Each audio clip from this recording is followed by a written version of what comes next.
Hello and welcome to Business Day TV's mini budget special. I'm Ntauleng Lechela.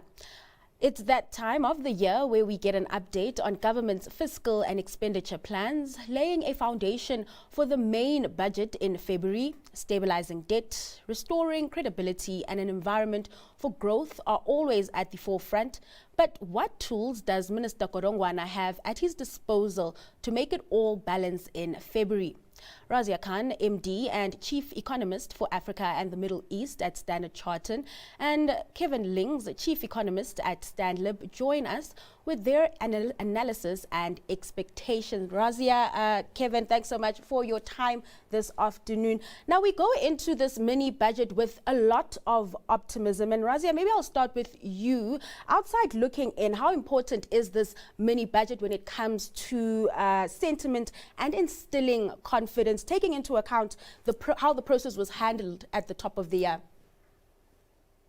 Certainly, and that, I think, is a very important point.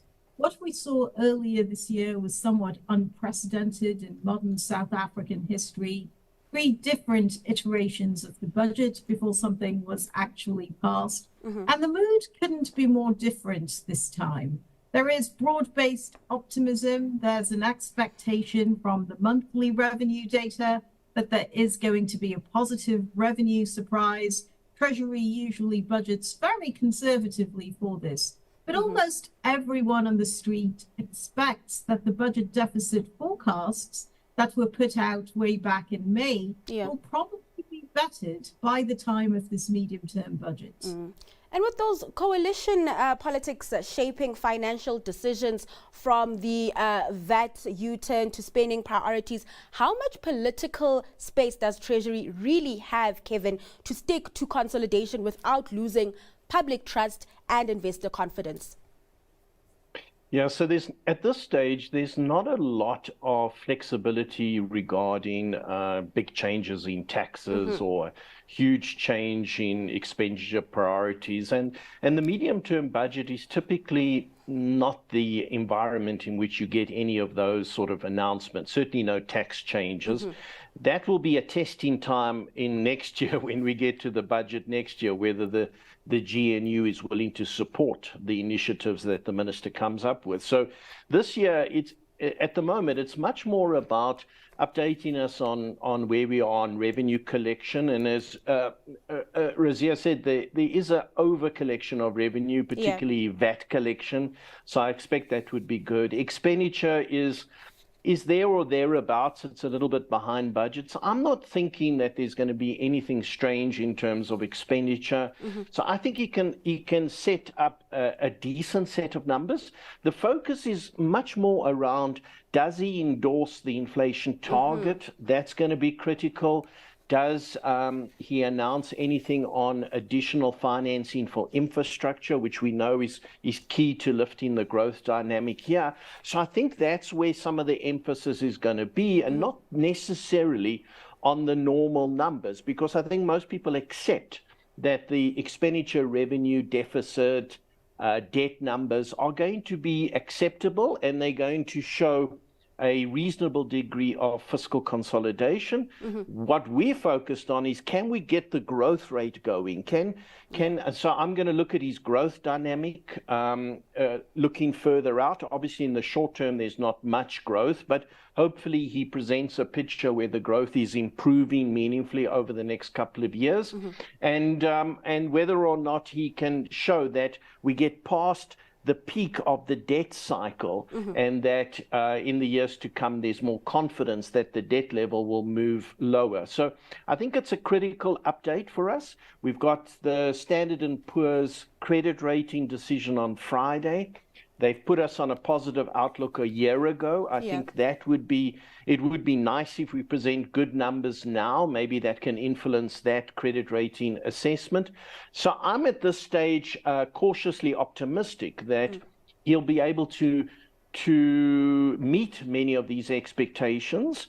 and hopefully establish a good base for the start of next year. And let's stick with that growth picture. What are you expecting on that front, Razia?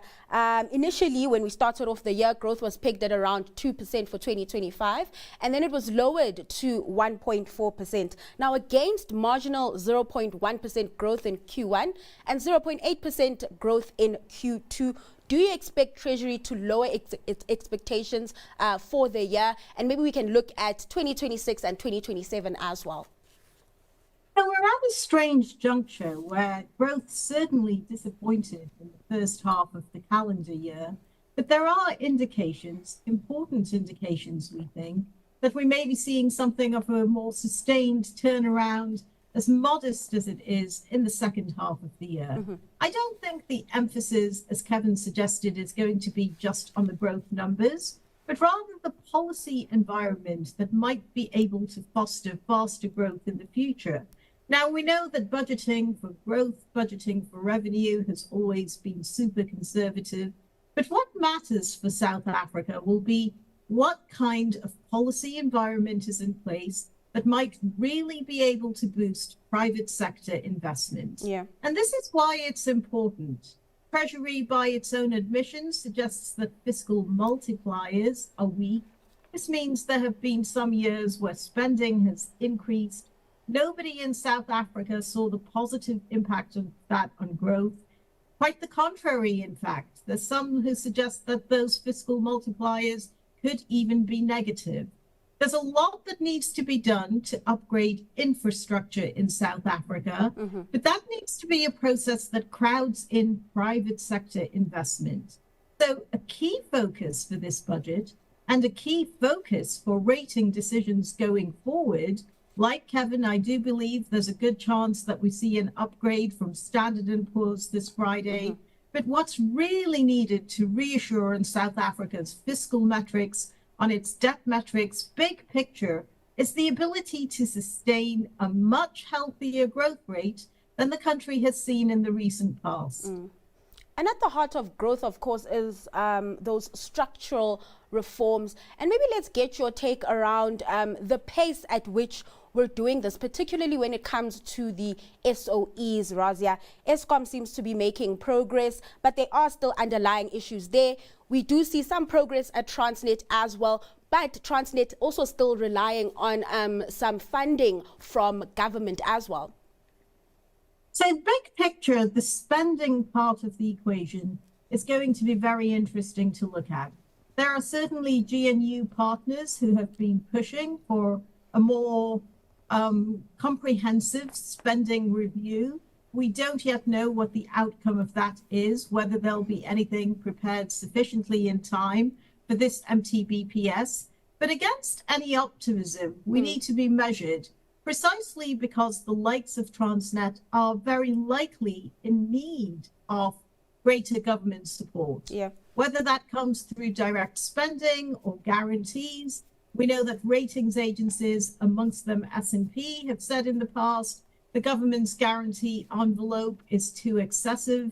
Eskom is now profitable, but there's still a lot that needs to be done in terms of municipal reform to resolve the whole issue.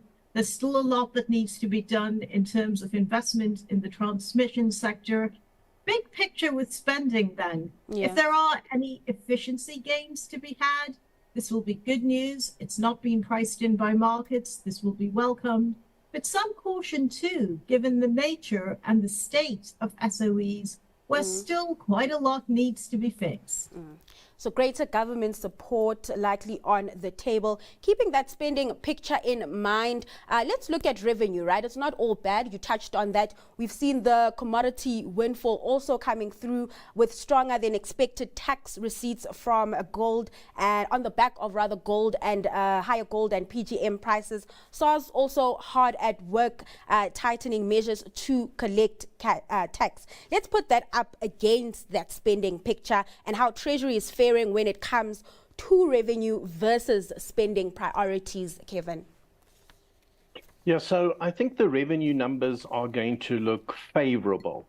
Not spectacular, but favorable. By that I mean we know that VAT collection is quite a bit ahead of budget, partly because the VAT refunds have been cut back, but also because I guess there has been more domestic spending, the consumer's been a little bit more buoyant. So there's a bit more tax collection. And as you say, Corporates started off the year a little bit sluggish, and we were initially concerned that it was running behind budget. But in the last couple of months, it's caught up and overtaken budget.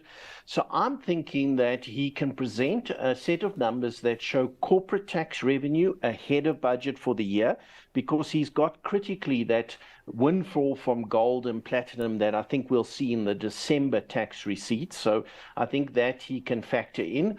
Obviously, an overrun in terms of VAT.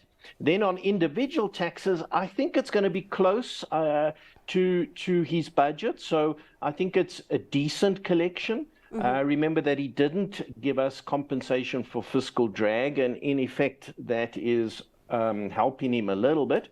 So I think you're going to end up with some statement around a tax revenue overrun. How much of an overrun? I think he'll want to be cautious about it. I don't think he's going to want to exaggerate that. So I think if you said, oh, no, it'll be up at 30 billion, that to me feels too much of a revenue overrun.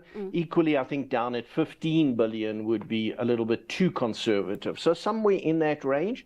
And I think that is, in the context of our budget, that sort of revenue overrun is not massive, but at least it helps a little bit. And it does suggest, importantly, that the Revenue Service is doing a very good job. They've spent more money. They've been allocated more money to improve the efficiency of revenue collection. That appears to be working. And I think if I was, say, a credit rating agency, I'd be looking at that aspect. Our ability to extract revenue, I think, has improved, and it seems to be holding up well in an economy that's growing at about 1%. And so he should be able to present numbers where expenditure is being contained in the short term, and that revenues exceeding budget. And then can he ramp up expenditure appropriately over the coming years, where it's much more focused on infrastructure and less focused on consumption? That to me is going to be quite critical. All right, quickly before we head over to Parliament, that upbeat revenue likely to play into the primary surplus we've been seeing so far. But of course, debt service costs keep us in a deficit. Razia, how fragile is this position? Well, if you look at what markets have done in the recent past, there may well be good news in debt service as well. What we don't know, given the spectacular rally that we've seen in gold, and our assessment, certainly at Standard Chartered, that some of these gains are likely to be lasting, is whether government will resort to use of the GFECRA once again. Will they find a way to reduce the borrowing requirement in a way that markets haven't factored in? That could cause a further significant rally, and that could bring near-term debt service costs down to even lower levels. So the market is anticipating that if there are surprises, it will largely be positive surprises, that there's a lot of good news ahead. Let's wait and see. Let's not forget the political context either. It's the medium-term budget. It's not the main budget, but there is a local election to be contested in South Africa, possibly late 2026. And everyone will need to keep in mind everything that has contributed to the positives. Are they going to be sustained going forward? And just quickly then, I see that the minister hasn't gotten up to the podium, so we'll just continue the conversation. Something I've noticed, Kevin, in markets and bond markets in particular, the 10-year bond yield has dropped below 9%. And this is the first time it's happened since around 2021. Many are pointing to lower inflation and talk of lowering the target. Does this provide Treasury with enough incentive to make a move on that inflation target? I think so. I think, our sense is that initially, obviously, there was a bit of disconnect between the Reserve Bank and National Treasury on the inflation target. But I understand that they have had a meeting of the minds, and that National Treasury has done a whole lot of additional work, and I would expect that they will endorse the same 3% target. I just can't imagine that they don't support the Reserve Bank. The Reserve Bank's work on this is exceptional, and I think they make a good case. And the inflation numbers have proven that so far it's surprised on the downside, and there are definite longer-term benefits. So it would help us enormously. It would help the National Treasury longer term if we can unifiedly formally change the target. Yeah. Because the Reserve Bank going after the 3% by themselves is less than ideal. Whereas if you formally change the target, you've got National Treasury behind you, it makes it a lot more achievable. And then I think over time, National Treasury will reap the benefit of that, where already there's a lower cost of borrowing as a result. And I think that we've attracted quite a lot of foreign investment. Razia would know more about it than I do, but I think foreigners have come back into our bond market. That certainly has extended the rally in bonds. And I think foreigners are seeing that inflation is being well controlled and that our markets are attractive if we can continue to be disciplined. So I'm certainly expecting the minister to help the Reserve Bank and set a formal target of 3%. Yeah. And let's get your thoughts around that, Razia. When we talk about that inflation target or lowering that inflation targeting, there's always talk around short-term pain for long-term gains. And there's always this issue around the timing of when it's being done, especially in an environment where growth is low. Well, according to the Reserve Bank, they might be in a position to engage in even greater easing, deeper cuts, if there's an earlier announcement on the inflation target, if this is really taken on board by economic actors. As Kevin suggested, it's National Treasury that stands to be the big beneficiary if there is lower inflation in South Africa, lower interest rates, lower debt service costs. Just as we've been speaking here, the headlines have flashed up on the wires. We are going to be getting a reduction in the borrowing, the weekly borrowing for the fixed rate bonds. That amount has been cut by 750 million rand. So this is going to be good news.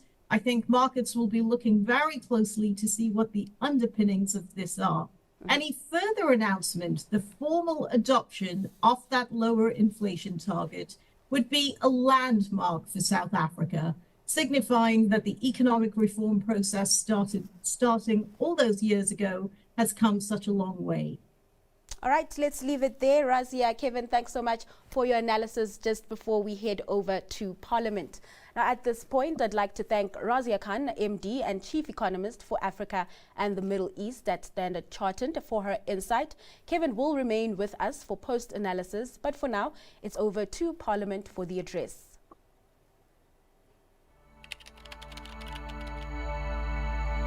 Thanks so much, guys. Yeah.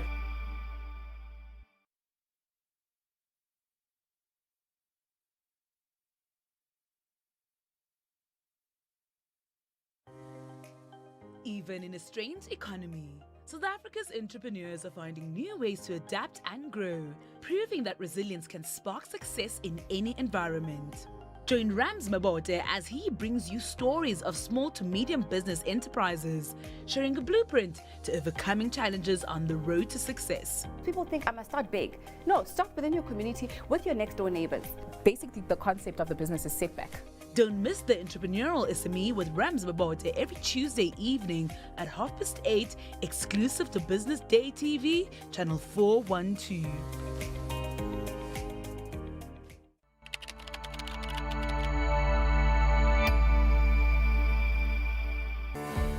Small Business Evolution is your go-to show for everything SME related, focusing on how South African entrepreneurs are leveraging technology, e-commerce, and innovation to grow and succeed. Join us each week as we explore the strategies, tools, and insights that can give small businesses a competitive edge. So non-compliance happens in a couple of ways, one of which is inaccuracy. And so if somebody is self-assessing, there's the chance of inaccuracy. Even in large organizations, there may be inaccuracies. Catch new episodes of Small Business Evolution on Business Day TV, DSTV channel 412.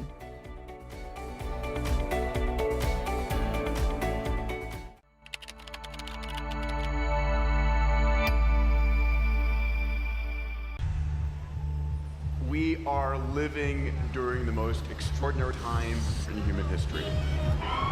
All transport will go fully electric. The world is waking up. A new time, new challenges, new perspectives about cars, and so much more. A new show, Rev. Rev is intriguing, surprising. Rev has the latest trends in environmental technologies, in unusual ideas, and in visions of our future. Rev is daring.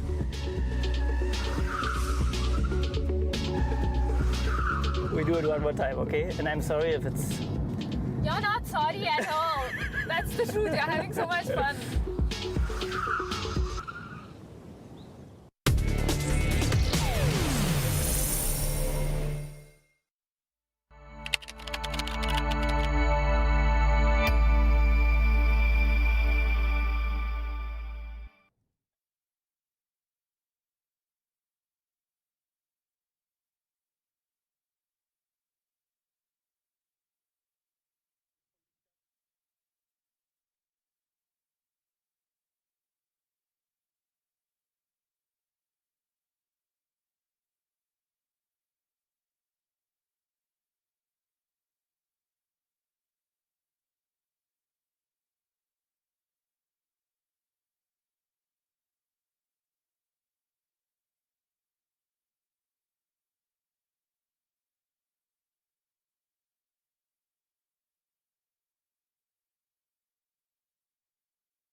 All of this progress, we must remain realistic about the present and the action it demands.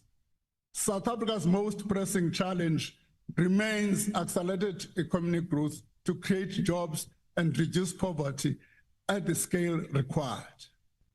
Drawing lessons from the 2025 budget process, we have engaged extensively to build consensus on how to achieve faster growth and leverage public finances to attract investment needed to create jobs and improve life for all.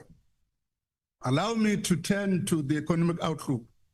Madam Speaker, South Africa's economic prospects are shaped not only by domestic factors, but by also global developments. Global growth is estimated to slow slightly to 3.2% in 2025. Amid ongoing trade tensions, geopolitical uncertainty, and supply chain disruptions, while the shocks of the unilateral tariffs imposed by the United States have not materialized severely as expected, their delayed effects, coupled with the rising protectionism, pose future risks to global productivity and price stability. Global equity markets have surged, driven by AI-related stocks and central bank rate cuts. But this rally carries the risk of sudden reversals. Given this uncertainty, it is critical that we leverage the immense opportunities presented by the Sub-Sahara region. We continue to make progress in the implementation of the African Continental Free Trade Agreement to strengthen multilateralism and regional cooperation. Thank you very much. Have a nice day, Father. Thank you. Order, Honorable Nanda.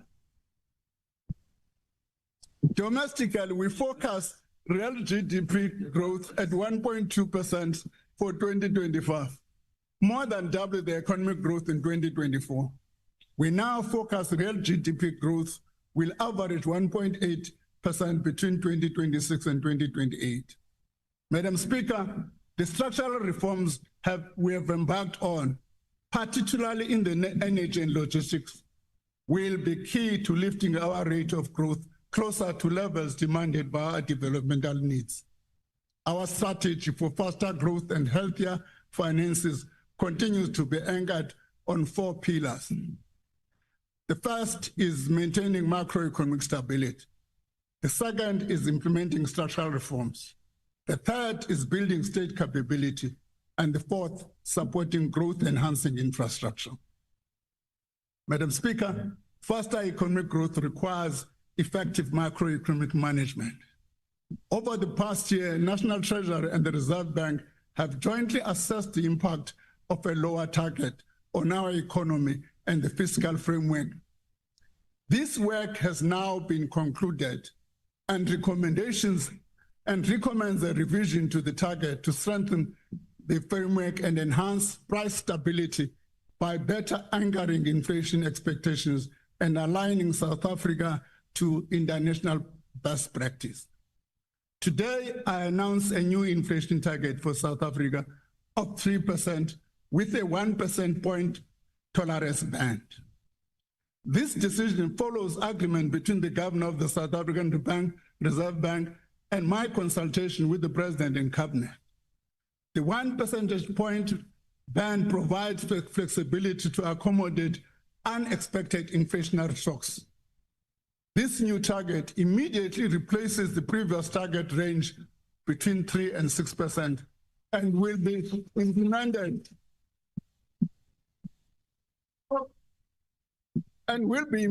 over the next 2 years. Over time, the lower target will decrease inflation expectation and inflation creating room for lower interest rates. This supports household spending and business investment, boosting economic growth and job creation. The short-term fiscal cost of lower target, which include nominal GDP and revenue growth, will make achieving fiscal targets more challenging. Yet, the long-term benefits of taking this step far outweigh this cost. We remain committed to ensuring that our macroeconomic policies serve the best interests of all South Africans. Madam Speaker, our fiscal strategy aims to achieve the following goals. Anchor fiscal policy by stabilizing debt and growing the primary budget surplus. Mobilize and direct more resources towards infrastructure investment and improving efficiency and effectiveness of spending.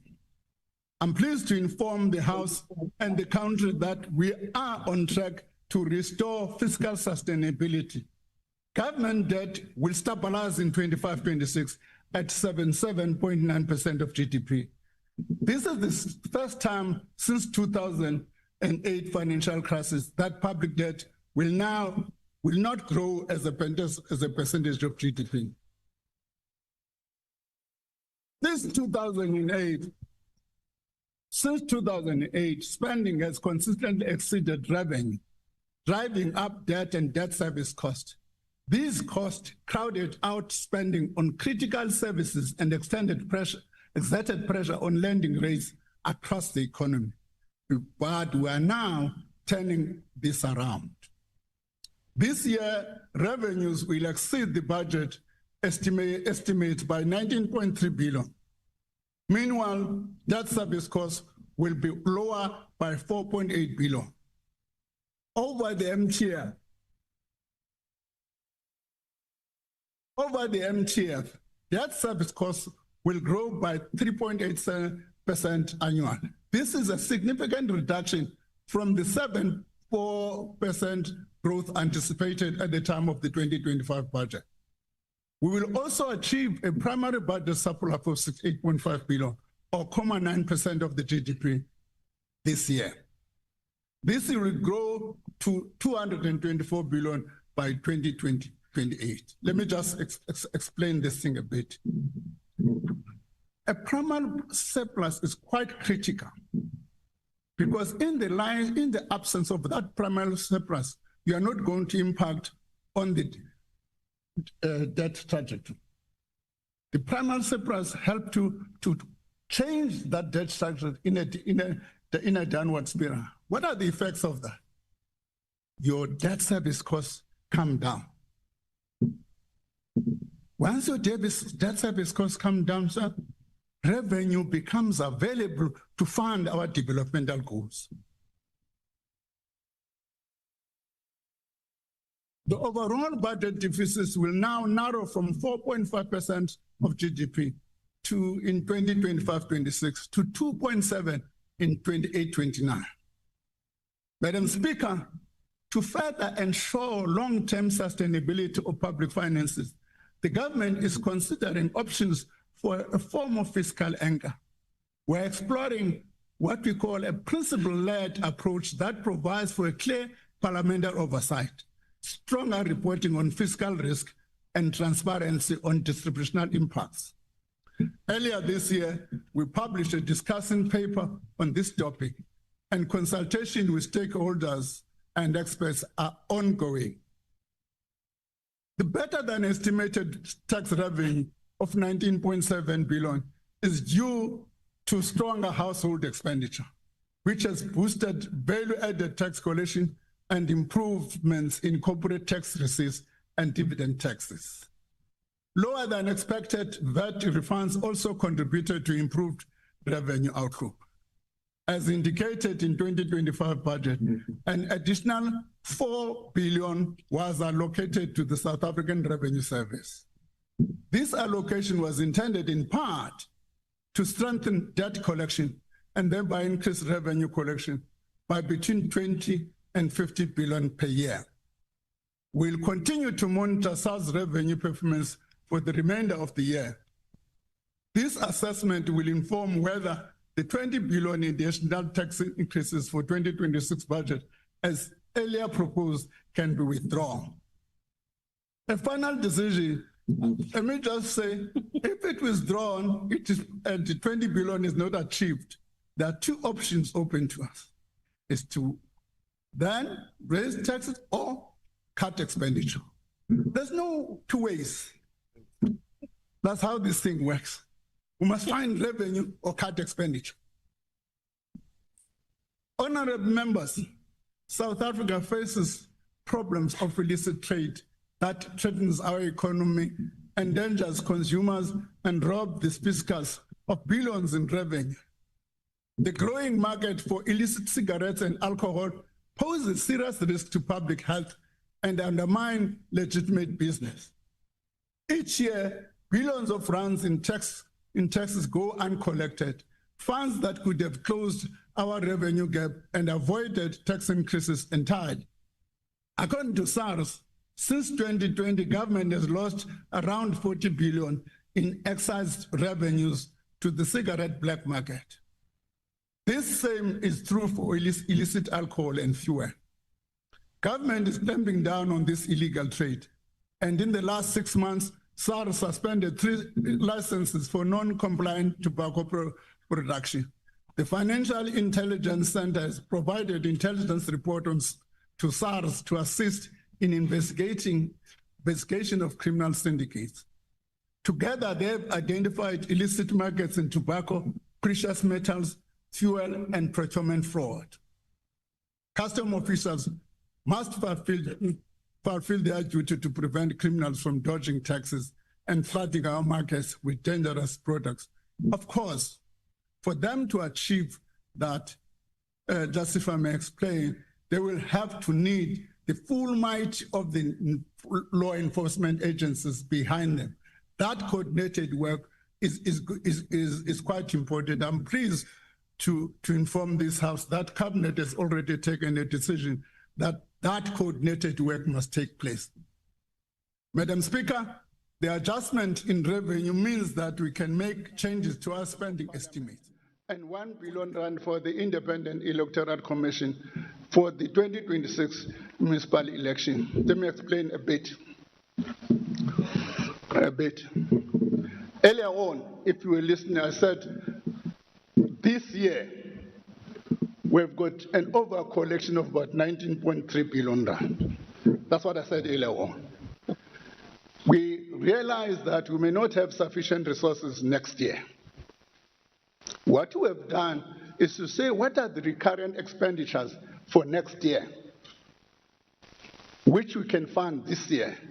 What this 15.8 billion does, it takes those recurrent expenditures for the following year while bringing them forward and funding them in this specific year. In addition, the spending announced in May budget for the national dialogue as well as its carry-through costs are catered for here. These allocations are on top of the additional funding provisions for education and health announced in the May budget. Madam Speaker, President Ramaphosa has consistently spoken of infrastructure as the flywheel of our economy. In line with this vision and advancing our pillar of growth enhancing infrastructure, we are shifting the composition of spending from consumption to investment. Capital payments are the fastest growing expenditure item at 7.5% over the medium term. We are leveraging public resources to mobilize private finance and expertise at scale to strengthen service delivery, improve spending effectiveness, and drive high economic growth. The amendments to the PPP regulations took effect from the 1st of June 2025, and these unlock potential across spheres of government and streamline approvals for smaller projects. 3 weeks ago, new guidelines on unsolicited bids and fiscal commitments and contingent liabilities were issued, and these took effect immediately. The unsolicited bid guidelines provides a clear structured pathway for the private sector to submit project ideas to government. The other guideline provides a framework for reporting and managing of fiscal commitments and contingent liabilities arising out of the PPP projects. Municipality PPP regulations will be amended by 2026. Leverage, and I'm still going to give a report, President, because you said I must do it this year. It has been difficult to finish this year because of a number of regulation framework that accompanies that. Leveraging lessons from the renewable IPP projects to streamline planning and procurement, the Department of Transport Private Sector Participation Unit is reviving the passenger transport and logistics sector. Following strong interest from the freight logistic request for information, the unit will issue the first rail corridor request for proposal by December 2025, with others following in early 2026. The unit has also issued requests for information for investment opportunities in modernizing and growing the passenger rail system. Water Partnership Office is making progress in preparing non-revenue water and reuse projects across municipalities. I mean, this term non-revenue water is still, I can't understand it. I always, people, why do you say this is non-revenue water? It's water that is transported from, an example, from a water board to a municipalities, it gets lost on the process. And we call it non-revenue water, whereas it's wasted water. Okay. This will create robust pipeline for the private sector to co-invest, and we have reconfigured budget facility for infrastructure to run for 4 bid windows annually instead of just 1.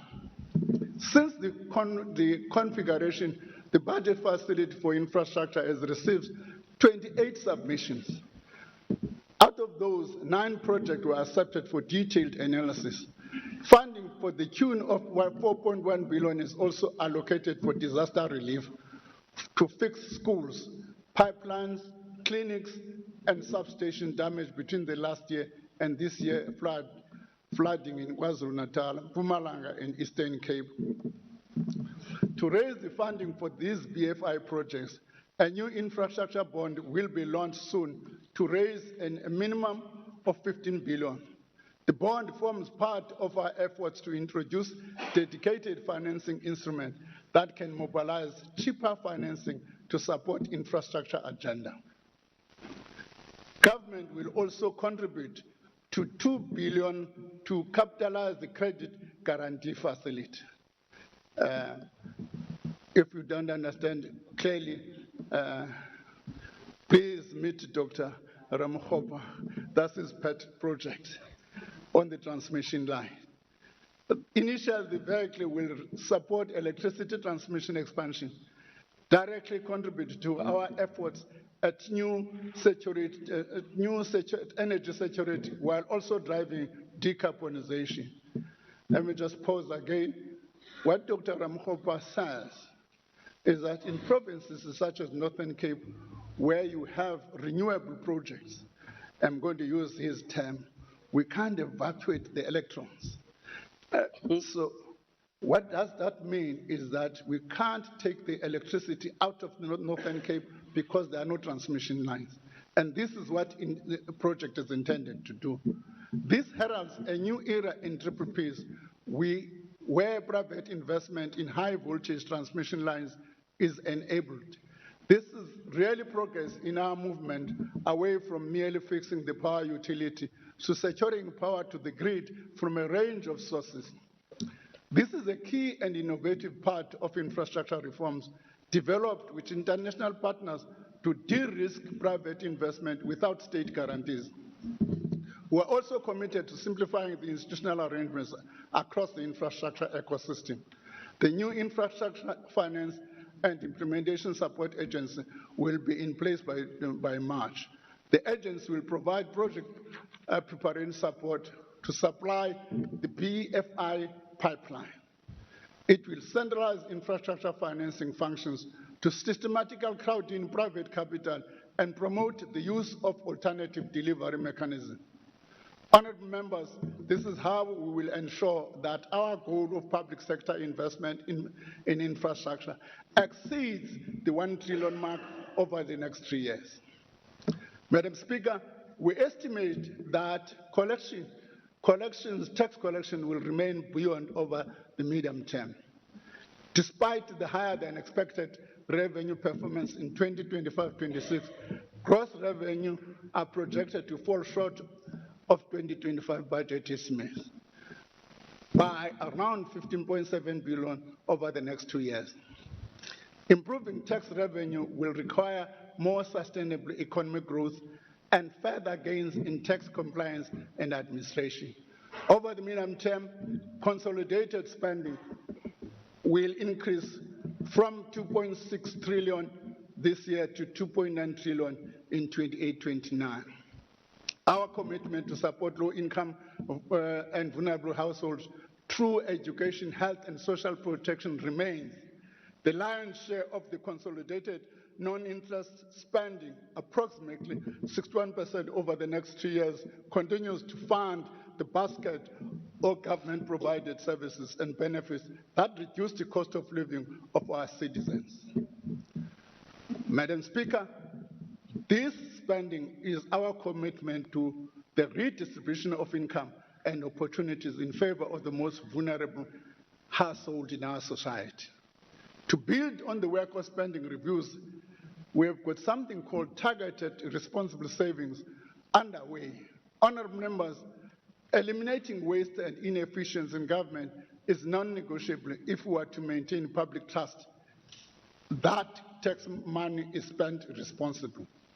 The targeted and responsible savings initiative systematically identifies duplication, eliminates waste, reorganize programs to deliver value for money. We are implementing medium-term savings of 6.7 billion by closing or scaling down low priority and underperforming programs immediately. More than half of this involves identifying people who are double dipping and defrauding in the social grant system. We're also scaling down the public transport network grant. The grant has failed to meet the objectives, and some cities have failed entirely to get the projects off the ground. An integrated public transport system is essential to support the working class communities. We will be reconsidering how to lower the cost of mobility and rework the institutional framework. Commuter rail is the backbone of our public transport system.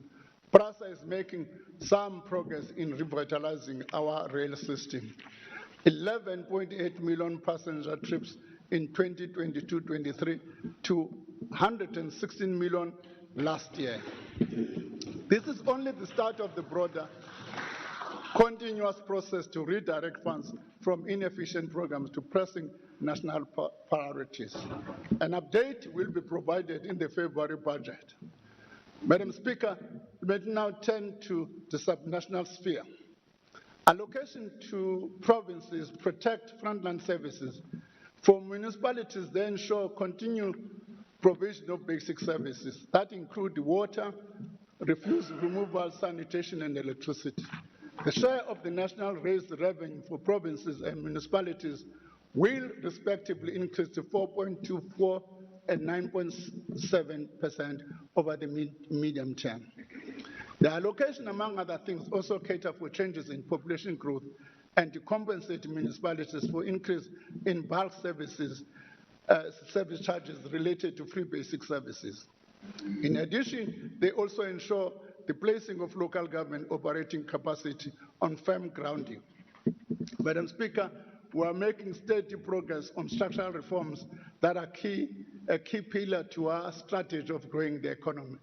These structural reforms are crucial to dismantling the binding constraints that have held back our economy. They are also about ensuring that every lever of the state works efficiently and effectively towards the same goal of a stably growing, competitive, and inclusive growth. Through Operation Vulindlela, now in phase 2, since it started in 2021, we are building a tangible momentum across energy, logistics, water, and now critical in local government, spatial integration, and digital transformation. Not long ago, our country was on the brink of energy crisis. Unreliable electricity supply threatened to derail our economy and the transformation of our society. I'm pleased to say that we have avoided that scenario, and instead, we have begun a march towards reliable supply of energy. Load shedding has come down significantly. Through focused and targeted interventions led by Operation Vulindlela, we are transforming the sector. We are building competitive wholesale market that gives investors certainty. The National Transmission Company has now applied for its market operator license. We are investing in new capacity and alternative sources. More than 2,220 megawatts of solar, wind, and battery projects are in development, with 720 megawatts at advanced stage. Eskom has added 800 megawatts from Kusile Unit 6 and is showing signs of operational and financial improvements. The movement of freight within the country faced serious challenges, resulting in traffic congestion as the transport of goods shifted from rail. This led to an overall decline in the volume of goods and export transited. Reforms in freight logistics are again in gaining speed. 11 private train operators now have slots on 41 routes across 6 corridors. Port efficiency is improving, with vessel waiting time down from 75%, while container handling is faster, with Durban Pier 2 welcoming private operators. We expect to unlock 200 billion in investment over the next 5 years. These much-needed reforms in logistics will increase the volume of rail freight, reduce port congestion, improve the country's economic performance. Water security is a key constraint. We are moving faster to provide legislative certainty, clarity that will stabilize the sector. The Water Service Amendment Bill clarifies institutional rule, while the National Water Resource Infrastructure Agency launches in April 2026. We're also ensuring that investment in water infrastructure addresses the problem of maintenance and old infrastructure. To attract skills, investment, and tourism, we have modernized our visa system by clearing 300,000 backlog. These reforms demonstrate we have and are creating space for private sector investment and building infrastructure. And as Speaker, municipalities are at the forefront of providing essential services. However, many are fraught with capacity constraints that hinder their ability to deal with allocated budgets into reliable services. It is for this reason that several reforms have been introduced to urgently remedy this untenable situation. Let me just give and again highlight a particular example. Minister Hlabisa will tell you, as we are allocating the emergency relief for disaster this year, we were also allocating to municipalities that were allocated last year who have not been able to spend last year's allocation. That's the kind of constraint we need to attend to. We're piloting utility reform program to stabilize and professionalize water and electricity businesses in a few municipalities in Mpumalanga. To address persistent underspending and capacity constraints at the local level, we are reforming the municipal infrastructure grant. Where municipalities show persistent failure, delivery will shift to an indirect model through agencies such as like MISA and DBSA, coupled with time-bound capability plans aimed at restoring direct funding. We're seeing encouraging progress in metro trading service reform. Over the 2026 budget, 19.3 billion rand has been reallocated towards this reform in line with council-approved improvement plans.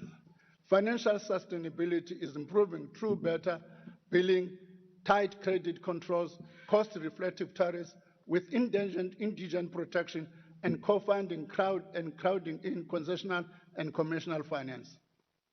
Today, we launch a government's first procurement payment dashboard using data for the basic accounting system. The dashboard is available on the National Treasury e-tender website, showing the payments made to suppliers by most national and provincial government as captured on our payment system. This represents a massive step forward in procurement transparency.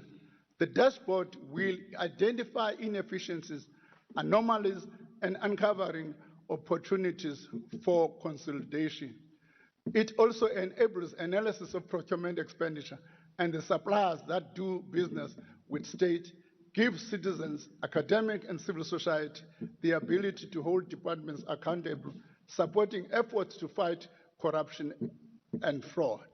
Let me just illustrate this point. If you had this system during Tembisa Hospital,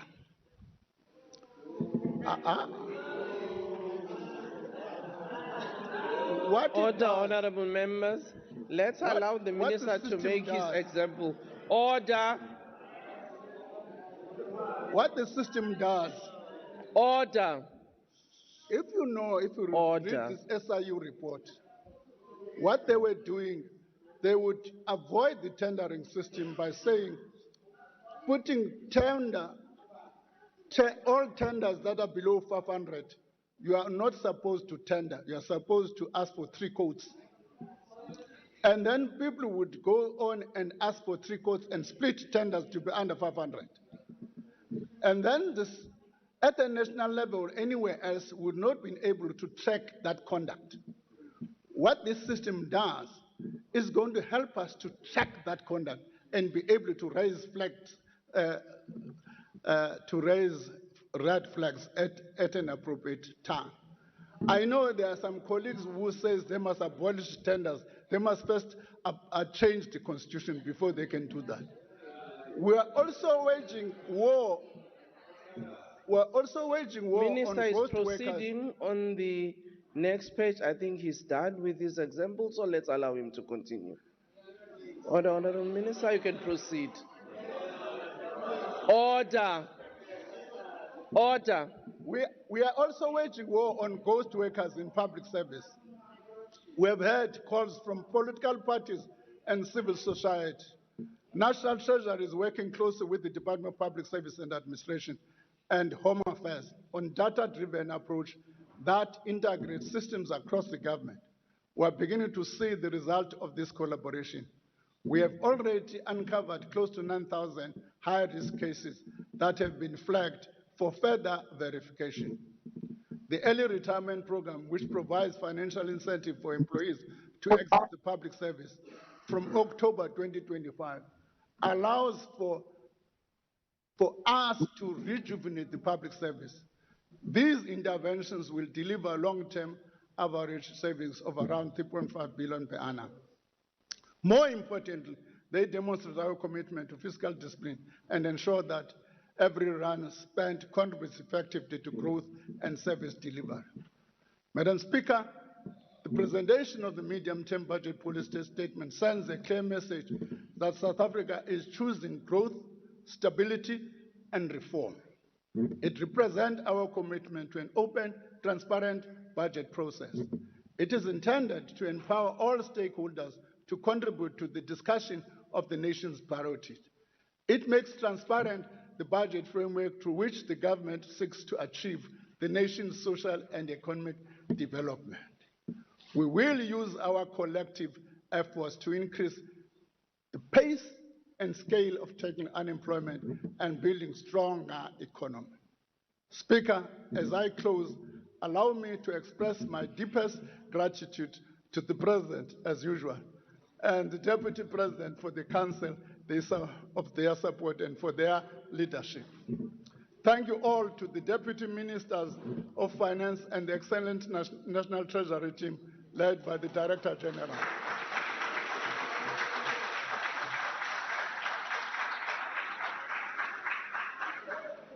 They have walked this path with me, sharing freely the insight, expertise, and passion for our country. Thank you to the Commissioner of the South African Revenue Services and the Governor for the South African Reserve Bank.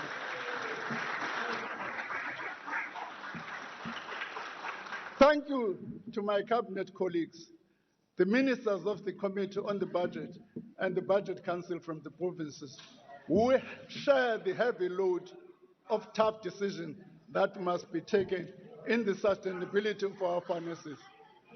Thank you as well to what is called the Technical Committee on the Budget, which is composed of a few DGs who have done splendid work.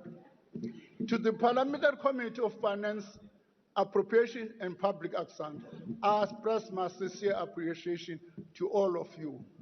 And lastly,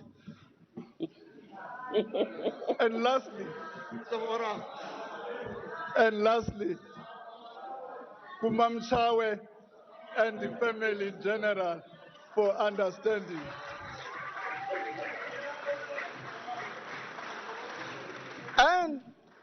And to the citizens of this beautiful country, for your faith in us, is our motivation.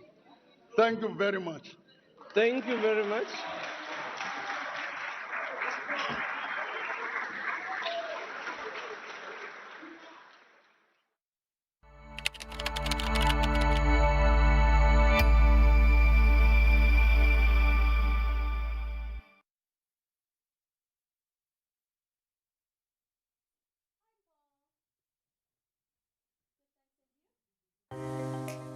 Even in a strained economy, South Africa's entrepreneurs are finding new ways to adapt and grow, proving that resilience can spark success in any environment. Join Rams Mabote as he brings you stories of small to medium business enterprises, sharing a blueprint to overcoming challenges on the road to success. People think I must start big. No, start within your community with your next door neighbors. Basically, the concept of the business is setback. Don't miss the Entrepreneurial SME with Rams Mabote every Tuesday evening at 8:30, exclusive to Business Day TV, channel 412.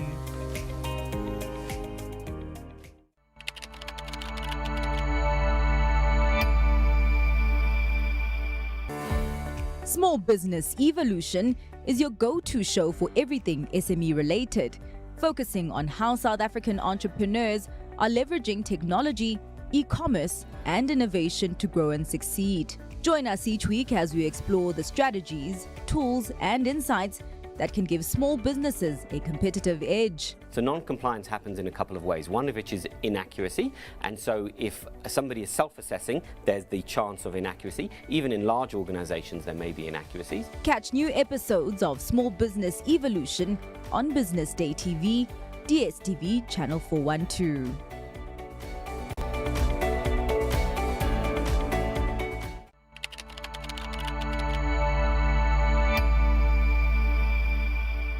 This is Business Day TV.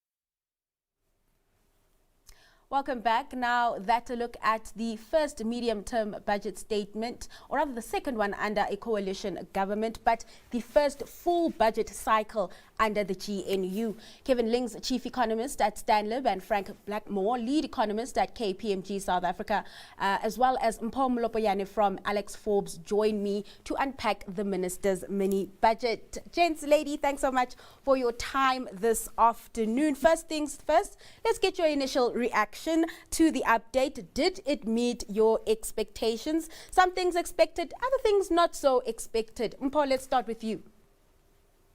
Yeah, I mean, I think it was broadly in line with expectations. Very boring budget, which is great, nothing to fight over. But, the key highlight really being the endorsement of the low inflation target, alleviating that uncertainty between monetary policy and fiscal policy coordination. So great on that part and in line with expectations. I think also positively as well in this budget was the decrease in issuance. I don't think that was expected by the market, and we expect that bonds will rally on the back of that. So overall positive. Positive, right? You mentioned a boring budget, and I think we need that after so much drama this year. Frank, let's get your take on the budget. When we started the pre-budget analysis at around 1:45, the rand was sitting at 17.15. I'm looking at it right now. It's at 17.06 to the dollar. Can we say that markets are happy about this budget? Yes, I would agree. I don't think there's too much controversial in what was presented. Of course, the questions are what will be implemented later on. I think most of our touch points in leading up to the medium-term budget have been taken into account. Growth remains key, a key priority, of course. I think there were questions regarding collections and expenditure side. We've over-collected to budget.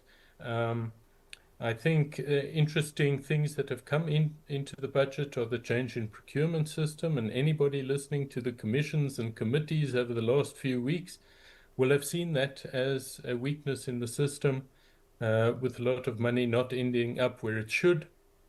And the launch of the procurement payments dashboard, I think, is an important step in that direction. So that caught my eye. I think the expenditure is where we should. We always knew we were going to get good updates regarding infrastructure projects, and those are ongoing and are also making progress in those areas. So I think generally this was a good news budget. But as I said, there's a lot of work still to be done on the back of these words in order for impacts to be felt within the economy. And just on that, then, Kevin, maybe let's look at, the upbeat revenue collections. Finance Minister Enoch Godongwana expects collections to stay buoyant on the medium term. They've collected about 1.94 trillion rands. That's up from the 1.8 trillion that was expected before. Maybe let's talk about that and how it's going to be spent, right? Treasury has promised spending restraint. Where are some of the biggest cuts or reallocations, and what might impact the kind of impact they have on, I guess, service delivery? So I think in the short term, there is a little bit of an additional allocation, around about 15 billion. Some of that, I think, is to go to the provinces. Obviously, some of the provinces are struggling a little bit with meeting some of the expenditure requirements. Also, there's some money for the local government election next year. So there's some of those allocations. I think in the scheme of things, it's acceptable. I wouldn't be overly concerned about that. And if you think that the revenue overrun is about somewhere between 19 and 20 billion, and government's going to increase expenditure somewhere between 15 and 16 billion, you would say that kind of washes out. So those numbers are acceptable. The bigger focus is, in the speech, the minister's saying that we're going to systematically move away from consumption expenditure into infrastructure spending. And to me, that's absolutely critical. If I look at the numbers he's put down in the budget for infrastructure, it's still modest. It's not enough. It's coming off a very low base, and I think we've got to put in a bigger effort to up the infrastructure element. Obviously, he's focusing on the greater use of private-public partnerships, and I think that's exactly right. And so it's now becoming clear that those partnerships between in the energy space, in the railway area, and also in ports, that's going to play a critical role in trying to improve South Africa's infrastructure, and I think that's very welcome. So without that component, I think the focus on infrastructure would be a little bit underwhelming. So my sense is the direction of travel is right. The overall tone of this medium budget is appropriate. There are a number of positives, tangible positives that have been achieved. I think the credit rating agent, Standard & Poor's on Friday, I think will take all of this into account. I think it's a positive set of factors, including the endorsement of the lower inflation target. So I wouldn't be surprised if we get a credit rating upgrade from S&P, and I think it's all moving in the right direction. So I would give credit where credit is due. This is positive. It'll be positive for foreign inflows into our bond market. It'll be positive for the bond market, positive for the rand, positive for equities. So there's very little to be critical of in terms of this update. So very little to be critical about, Kevin says, and we are moving in the right direction, it seems, Mpho. Just talking about that credit rating review coming on Friday from S&P, what do you expect on that front? I mean, we're also off the grey list, so that also, a bit of a boost when it comes to investor sentiment. Yeah, I mean, the expectation really has been that the fiscal environment has improved. And this is despite the still low growth environment, right? So growth has been the key indicator that everybody has been watching, that we need to get an improvement in growth before we start to see rating upgrades. But even in that low growth environment, we've actually seen improvements in the fiscus, particularly this year with year-to-date tax revenue collections running ahead for various factors. And also just to keep in mind, if you actually look at the year-to-date tax collections, we are not even factoring in yet the positive impact that's likely to come from the rally in commodity prices that we've seen so far this year, gold and PGMs. So there's still some tailwind, certainly, in terms of the tax revenue outlook. So overall, the fiscus has improved, and this is what has created expectations that S&P could essentially lift the sovereign credit rating by one notch. And also creating this expectation is that S&P had already had the outlook for South Africa on positive already last year, right? So there's an expectation that's likely to get resolved now, or by the time of the February budget. Another key consideration, some of the discussions that we've been having in the investor community, is that actually when you look at South Africa's fiscal environment and fiscal matrices, yes, there has been a deterioration over the past couple of years, but actually when you look at the forecast in terms of when South Africa was actually downgraded to sub-investment, the debt to GDP trajectory has not deteriorated to the extent that was initially feared, right? So, I remember the governor saying in one of the investor meetings that, surely that calls for a different discussions with rating agencies to say that, yes, there has been a deterioration, we acknowledge that, but, there's been an improvement. And actually, in hindsight, if you look at where you thought the debt to GDP trajectory will land, it didn't reach that. And just keeping that in mind, keeping that debt to GDP picture in mind, then Frank, let's maybe touch on growth a bit further, right? So growth has been lowered for the year, but over the medium term, it still seems quite strong. Of course, infrastructure at the heart of that growth story, and Treasury announcing the launch of a new infrastructure bond to boost capital investment. Considering the current picture at the moment, at the optimism at play, will we get buy-in when it comes to that bond? I'm sure we will get buy-in with respect to that bond. They're looking to raise, I think, 15 billion in the first round for a number of projects. That's also facilitating the inflow of that private sector money that we so need. We need a better balance between, obviously, the state and private funding. And a lot of things are coming into play with respect to that. Also, I refer to the updating of the Triple P type of legislation at national level, and that's the municipal one will also be, the Finance Management Act will also be updated next year. According to this speech, and all of those will facilitate private sector involvement in some of these areas. So to me, that's important. I think growth is still woefully low for the problems that we have. If we want to undo kind of the employment issues we have, the poverty issues, we have to get that up.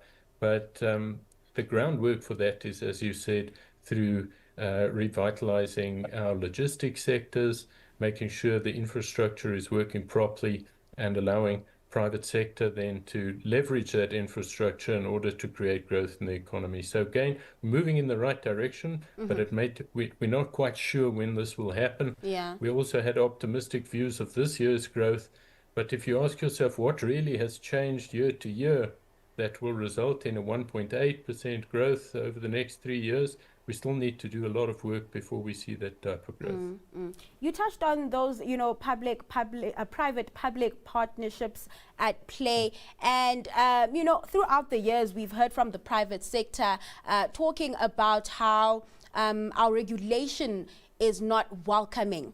With everything that's been said then, Kevin, are we moving closer to that kind of a friendlier regulation and more welcoming for private sector players? Yes, I think we are in general, but there's a lot more that needs to be done. So take some simple things. Not that long ago, you couldn't contemplate private sector operating railway in South Africa, and now we've got 11 private sector rail operators that have been appointed to help Transnet with the improve their capacity. And that's a welcome improvement, and that's effectively a form of deregulation. We've got the Philippines company going to get involved with Pier 2 Harbour in Durban. Effectively, that's a deregulation. So there are these initiatives. We freed up the private sector to get involved in the production of energy, renewable energy projects. They've invested massively. So there's quite a lot that has occurred. But if you still look at the overall framework, we've got to do more. We've got to at every level. We've got to free up smaller business, medium-sized business. They were massively over-regulated relative to what they can deal with. We've got to provide greater access to finance. There are a lot of initiatives that I think we could put in place. So I would say, yes, we're making progress, and we're making progress in some important areas, but I wouldn't in any way say job done. I would still consider us a highly regulated business environment relative to most other emerging markets. And I think that's not ideal if we want to create private sector investment and we want to crowd the private sector into our growth initiative. All right, let's hit pause on the conversation. We're taking a short break. We delve further into the Finance Minister's mini budget right after this.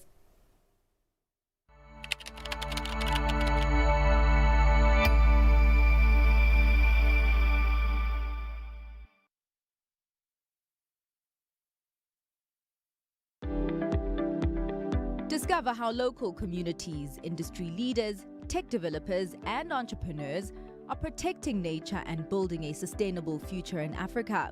Now that climate changes are getting worse, communities are doing what they can to keep their traditional practices going and to get the younger generation involved. Eco Africa showcases innovative projects bringing you game changers that are making an impact across the continent. That's Eco Africa, broadcasting on Business Day TV, channel 412.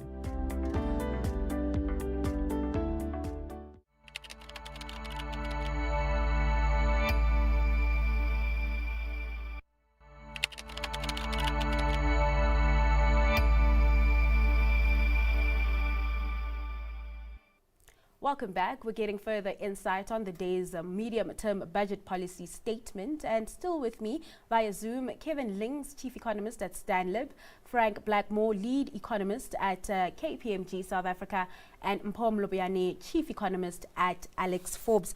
Mpho, I'll start with you. Maybe let's dig further into that inflation target, where the Treasury has now decided to support the SARB in its move to lower the target to 3%. Now, he's mentioned that there's a 1% target band to accommodate unexpected shock.